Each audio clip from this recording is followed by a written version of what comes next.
Hello दोस्तों, मैं स्वागत करता हूं आपके अपने YouTube channel agriculture on top knowledge. मैं आपका भाई ऋतिक। आज जो है ओलेरी कल्चर की छठी क्रॉप करने वाले हैं। तो छठी क्रॉप के अंदर जो रूट वाली क्रॉप है, हमने उसके अंदर क्या है रेडिश की कल्टीवेशन कर ली है।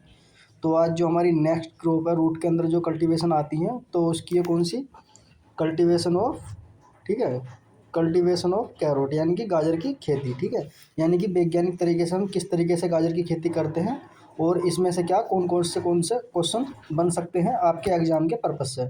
अगर आप एग्रीकल्चर कोई भी कंपटीशन एग्ज़ाम दे रहे हैं तो आपके लिए वीडियो बहुत ही हेल्पफुल होने वाली है। आप हमारी वीडियो में शुरू से लेकर आखिर तक बने रहें। ठीक है, तो चलते हैं, गैर टाइम वेस्ट करें आगे। ठीक,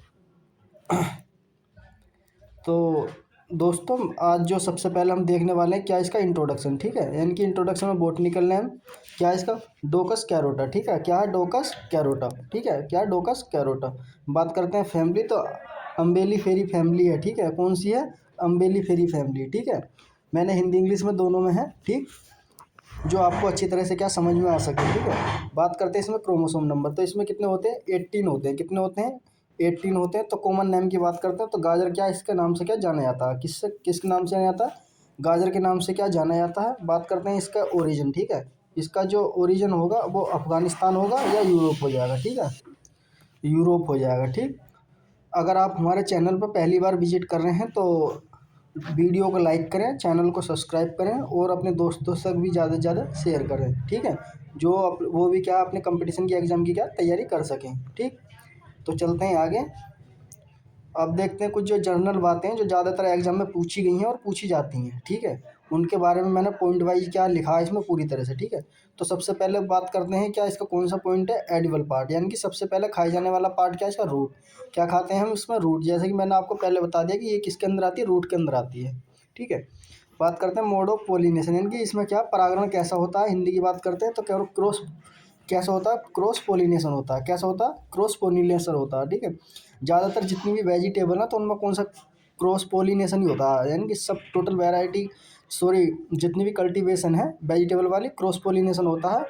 और एक को छोड़ दो भिंडी को, तो उसमें कैसा होता है, ऑफ्टन क्रॉस पोलिनेशन होता है। ठीक है ना, उसमें क्या सेल्फ भी हो सकता है और क्रॉस भी हो सकता है। तो इसके वो किसके अंदर आती है, ऑफ्टन क्रॉस पोलिनेशन के अंदर आती है। ठीक है दोस्तों, और मैं बात करता हूँ इसके बारे में। ठीक है, क्या है, गाजर का जो पीला रंग होगा, ठीक है, कैरोटीन के कारण होगा। किसके कारण होगा, कैरोटीन के कारण होगा। जो गाजर का लाल रंग है किसके कारण होता है, आपने दो तरह की गाजर होती है, पीले रंग की भी गाजर होती है, लाल रंग की भी होती है। ठीक है, तो लाल रंग किसके कारण होता है, एंथोसाइनिन के कारण होता है। किसके कारण होता है, एंथोसाइनिन के कारण होता है। बात करते हैं गाजर का पुष्पक्रम। ठीक है, यानी किसके का होता है, अम्बेल तरीके का, यानी कि छाते की तरह। क्या आपने देखा होगा अगर गाजर का इस तरीके से क्या पुष्प होता है, उसके अंदर क्या इस तरीके से बना हुआ होता है। ठीक है, तो यानी कि अम्बेल आप समझ सकते हैं छतरी की तरह बना हुआ। अगर आपसे एग्जाम में पूछ सके तो गाजर का इन्फ्लोरेसेंस है, बात करते हैं इंग्लिश में तो इन्फ्लोरेसेंस बोलते हैं। तो कैसा होता है, अम्बेल होता है। ठीक है, आप एक अच्छा कॉन्सेप्ट लगा सकते हैं कि किस तरीके का होगा। और एक उसका होता है सौंफ का। ठीक है, सौंफ का भी किस तरीके का होता है, अम्बेल का होता है। ओनियन की बात करते हैं तो ओनियन में भी कुछ इस तरीके का निकलता है, तो वो भी क्या अम्बेल का ही होता है। ठीक है, टाइप्स ऑफ अम्बेल का ही क्या इन्फ्लोरेसेंस होता है। ठीक है, तो बात करते हैं सबसे ज़्यादा कौन सी विटामिन का सोर्स पाई जाता है, इसमें विटामिन ए पाया जाता है, जिसे क्या बोलते हैं, साइंटिफिकली रेटिनोल बोलते हैं। साइंटिफिकली यानी कि उसका जो नाम क्या विटामिन का, रेटिनोल है। ठीक है, बात करते हैं कुछ और, यानी कि जो काली गाजर है उससे क्या बनाया जाता है, काजी बनाया जाता है। यानी कि काजी एक पदार्थ होता है खाने वाला। ठीक है, तो उससे क्या बनाया जाता है, इससे और क्या बनाया जाता है, हलवा भी क्या गाजर का बनाया जाता है। ठीक है, तो बात करते हैं इसके गाजर के बीज उपज के लिए किस किस प्रकार से उगाएंगे, तो 2 वर्ष से तक क्या हम इसे ग्रो रखेंगे। अगर आपको इसका क्या है सीड प्रोडक्शन, अगर आपको इसका सीड प्रोडक्शन लेना है तो 2 वर्ष तक क्या आपको ग्रो करनी पड़ेगी। ठीक है, यानी कि एक ही फसल क्या 2 वर्ष तक क्या द्विवर्षीय के हिसाब से क्या ग्रो करनी पड़ेगी, तब आपको क्या इसका सीड प्रोवाइड होगा। ठीक है, ये इंपॉर्टेंट है पूरे पॉइंट। ठीक है, आपको क्या अच्छी तरह से क्या याद हो कर लेने हैं। अगर आपको पीपीटी चाहिए तो आप मुझे कमेंट में बता सकते हैं। ठीक है, आप मुझे कमेंट में बता दें या आप मेरे व्हाट्सएप पर क्या मैसेज कर सकते हैं। ठीक है, ठीक है, तो आगे चलते हैं। तो दोस्तों इसमें कुछ सोयल और क्लाइमेट से भी क्वेश्चन पूछे जाते हैं, तो उनके बारे में थोड़ा थोड़ा आपको बता देता हूँ। तो बात करते हैं मृदा की, तो दोमट मृदा की आवश्यकता होती है। पीएच की बात करते हैं तो जितनी भी वेजिटेबल है कितना 6 से लेकर 6.5 के आसपास के हम पीएच रखते हैं, ठीक है। बात करते हैं जलवायु, तो गाजर के लिए कैसा टेम्परेचर होना चाहिए, तो ये 15 से 20 डिग्री के आसपास होना चाहिए, यानी कि सूटेबल टेम्परेचर कितना है इसका 15 से 20 डिग्री, और वृद्धि और रंग के फॉर्मेशन के लिए 18 से 25 डिग्री। एक बात और बता दूं, गाजर जो कैसी क्रॉप है हमारी, टेम्परेट क्रॉप है। कैसी है हमारी, टेम्परेट क्रॉप है, ठीक है। आगे चलते हैं, यानी कि क्या ये ज़्यादातर कूल सीजन में ग्रो की जाती है, यानी कि सर्दी वाले सीजन है उसमें ग्रो की जाती है, ठीक है। आगे चलते हैं, तो बात करते हैं इसकी कुछ बीज दर, ठीक है। बीज दर से भी कई बार क्या एग्जाम में क्वेश्चन पूछा गया है, यूपी कैटेट का हो कि जो कोई सा भी एग्जाम हो, आप जिस भी एग्जाम की तैयारी कर रहे हैं तो आपको क्या बेसिक जानकारी हर हर क्रॉप की क्या पता होनी चाहिए, ठीक है। तो इसकी कुछ जानकारी है बीज दर से, ठीक है दोस्तों। तो इसमें बात करते हैं बीज दर, तो 5 से 6 kg के आसपास क्या 1 हेक्टेयर के लिए काफ़ी होता है। अगर आप 1 हेक्टेयर में गाजर बोना चाहते हैं तो उसके लिए सीड है 5 से 6 kg आपको दुकान से लाना, उस आप क्या फील्ड में बो देना है, ठीक है।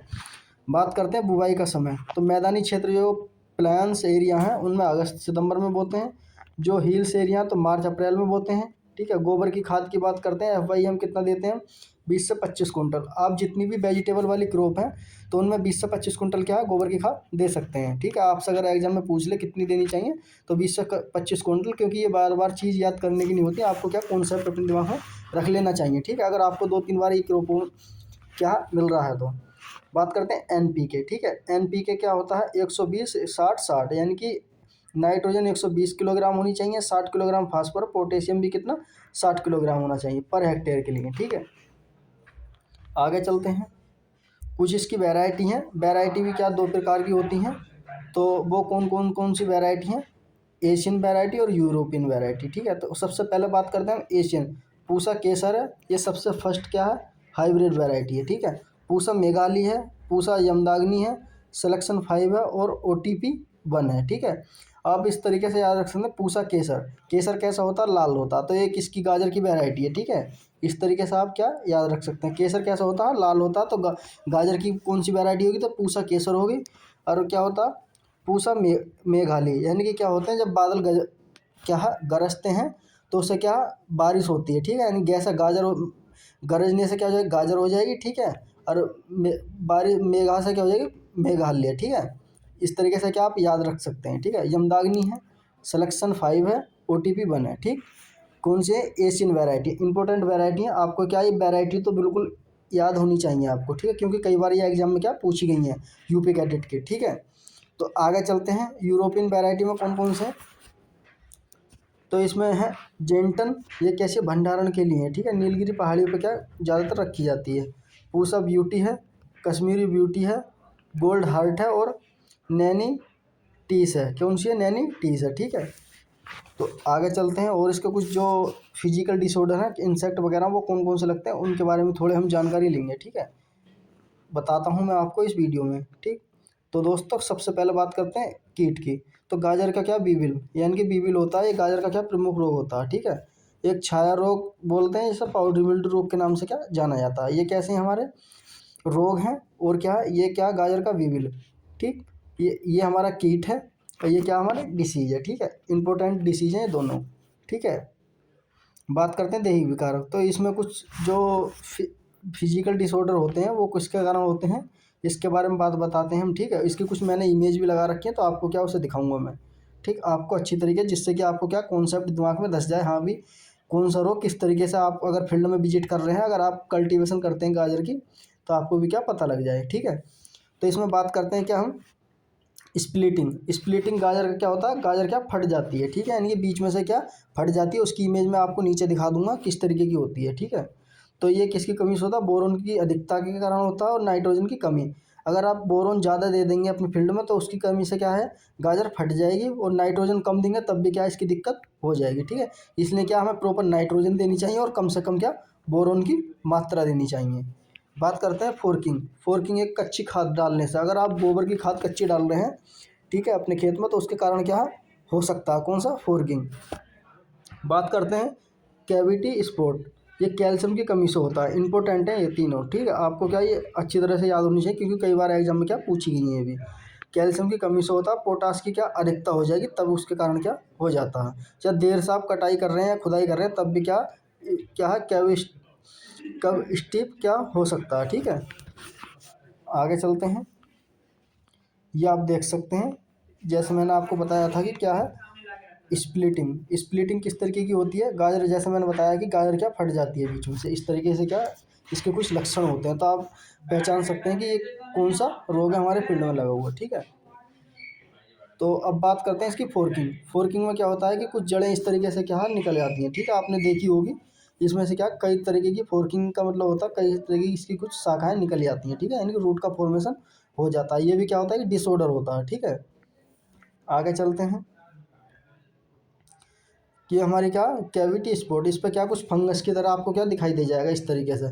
इस पर कुछ जो फंगस लग जाता है, ठीक है, ये क्या हमारी पूरी क्रॉप को क्या डैमेज कर देता है। ठीक है, इल्ड में क्या है हमारा लॉस करता है। ठीक, क्वालिटी गिरा देता है गाजर की, क्योंकि मार्केट वैल्यू क्या उसकी कम हो जाती है। ठीक है दोस्तों,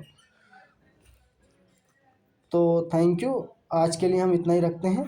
ठीक है, अगर आपको हमारी वीडियो पसंद आई हो तो वीडियो को लाइक करें और अपने दोस्तों तक भी ज़्यादा से ज़्यादा शेयर करें। ठीक है, जिससे कि हमें क्या मोटिवेशन मिल सके। ठीक, तो मिलते हैं अगली वीडियो में इसी प्रकार की। तब तक के लिए हमें इजाज़त दें, धन्यवाद।